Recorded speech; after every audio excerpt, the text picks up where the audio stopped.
Je m'appelle Aïssata, j'ai 32 ans et il y a 4 ans, j'ai quitté Bamako pour rejoindre mon mari en France sans savoir que c'était la pire erreur de toute ma vie. Épisode 2. Rappelez-vous, dans l'épisode 1, je vous racontais comment j'ai quitté toute ma vie à Bamako, mon travail, ma voiture, ma famille, pour rejoindre mon mari en France avec mon fils de 6 mois dans les bras. Si vous ne l'avez pas encore vu, allez écouter cet épisode. Donc voilà. Il m'attendait à l'aéroport, souriant, ému, avec du chocolat à la main. On était rentré à la maison. Franchement, j'étais pas déçu. L'appartement était beau. Un 3 pièces rangé, propre, avec tout ce qu'il fallait. Il avait même installé un petit coin pour notre fils. Il était content, surtout en le regardant. Il souriait, il le portait, il était fier. Mais dès la première nuit, j'ai senti un truc. J'ai senti que quelque chose n'allait pas bien. Mon fils ne faisait pas encore ses nuits, ce qui est normal à 6 mois. Il se réveillait en pleurant souvent, sûrement à cause du voyage aussi, du changement, du nouvel environnement et tout. Et là, mon mari a complètement changé de ton. Il s'est levé, énervé, et c'était la première fois que je le voyais en colère d'ailleurs. Il m'a crié déçu, il m'a dit de sortir avec l'enfant, qu'il bosse le lendemain, qu'il avait besoin de dormir. Je n'ai même pas cherché à discuter, j'ai obéi. J'ai pris le petit. Je suis allée dans le salon. Je me disais, bon, c'est peut-être la fatigue, ça arrive. Et honnêtement, cette nuit-là, mon bébé pleurait beaucoup.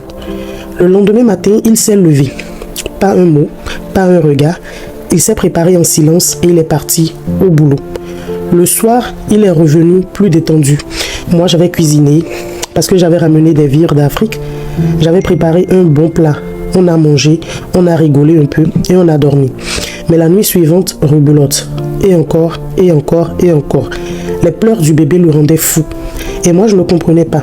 J'étais fatiguée parce qu'à Bamako, j'avais ma mère, mes tantes, mes repères. Ici, j'étais seule. Je gérais tout.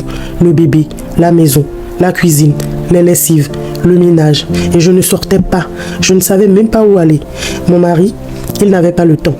Il travaillait. Mes économies que j'avais ramenées, souvenez-vous, je les utilisais pour acheter ce qu'il fallait pour mon fils. Habits, chaussures, jouets, etc. Sachant quand même que mon mari s'occupe de tout ce qu'il faut financièrement. Il achète les couches et le lait, tout ce qu'il va avec. Parce que quand même, rappelez-vous, j'étais une femme indépendante, donc j'ai l'habitude de faire mes choses par moi-même. Voilà. Mais à côté de ça, il rentrait, il mangeait, il dormait et il se plaignait. Il disait qu'il était fatigué, qu'il ne supportait plus les cris, qu'il se couchait fatigué et se réveillait encore plus fatigué. Et moi, j'étais là, j'encaissais. J'en parlais à ma mère, elle me disait de patienter, c'est un homme, il faut supporter, c'est comme ça se passe. Alors j'ai continué. Et puis, au bout de 3 mois, il a quitté la chambre conjugale. Sans m'en parler, sans un mot. Ce jour-là, j'étais étonnée, je l'ai regardé.